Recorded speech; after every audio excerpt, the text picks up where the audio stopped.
Victoria, the back cover copy of Obit reads, "When someone you love dies, everything dies." And Obit is an exploration of all the many things that die with the people we love, and that resonates so deeply with the. Or I read. Sorry, I'm going to start again, Jeremy.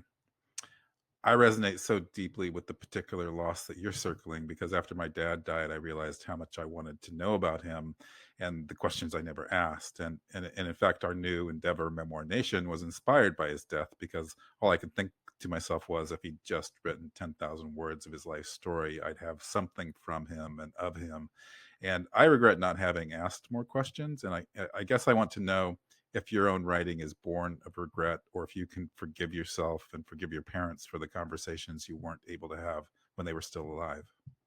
That's a really great question. And also, it goes back to some of the things we're talking about related to shame. I think it's particularly hard for certain people like me to take that kind of criticism. I mean, you're bearing your soul. You're basically standing out there naked or like a little duck in the middle of a pond, and everyone's has their bow and arrows out and rocks and things, and they're ready to toss them at you, and it can be really jarring. It's hard to know. The other thing is hard to know what people are going to say or how they're going to react. And you can have hundreds of people say good things and one person say one bad thing, and that's that one bad thing that you just can't get out of your head. I have been criticized plenty, but if I do my math, it's been way less than the amount of people that have said really, really, really nice things about my work. And at the end of the day, at this age, given how much criticism that I've had in my life and thinking about all the praise that I've had in my life, I feel like at the end of the day, you have to write what you want to write the way you want to write it. And sometimes I'll read the criticism and I'll try and learn from it and think, oh, I do that thing that they say I do all the time. And then you have to ask yourself, oh, well, thank you for pointing it out, but is this something that I would like to change, sort of in terms of my way of writing or the things I think about or the way I think about things? Sometimes you can't because it literally is you. And if you've done a good job writing, you like your writing sort of represents your personality. I always say the writing is you, and I see that with my friends all the time. I'm like, oh, that sounds just like them.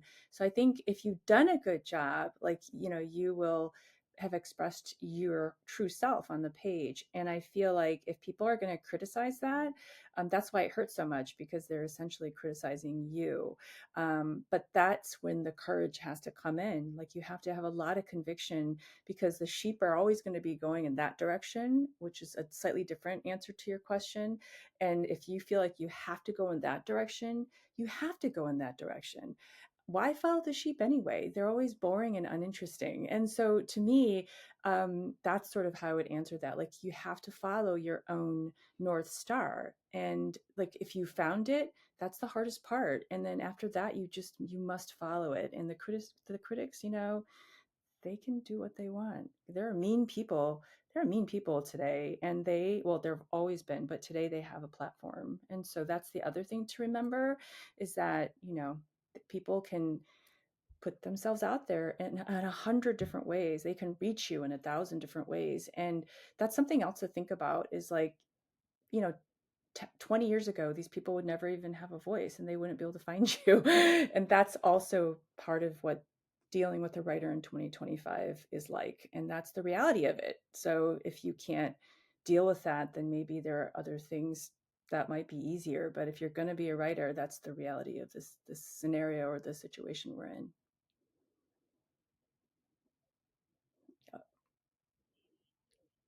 Mhm.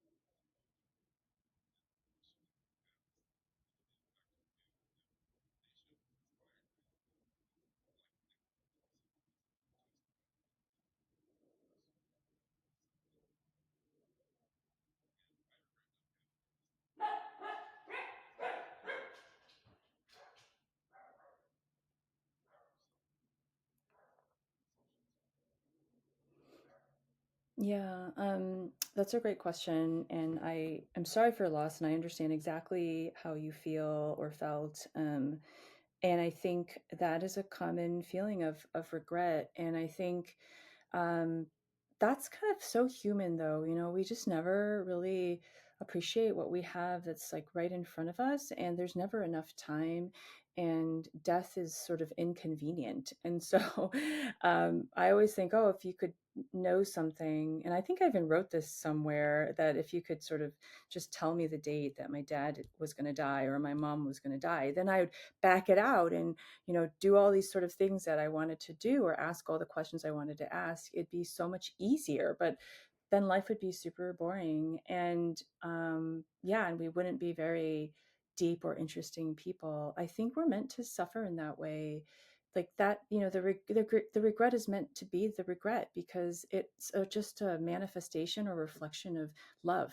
And at the end of the day, I think without regret and all of those feelings, we wouldn't even really understand how to love. And so I think, you know, our parents passing and the regret we have and those feelings we feel are just teaching us how to love more and better for all the people that are still around us and in the future. So I think of it as something more optimistic now that I have gone through several deaths and you know, I'm a little more positive.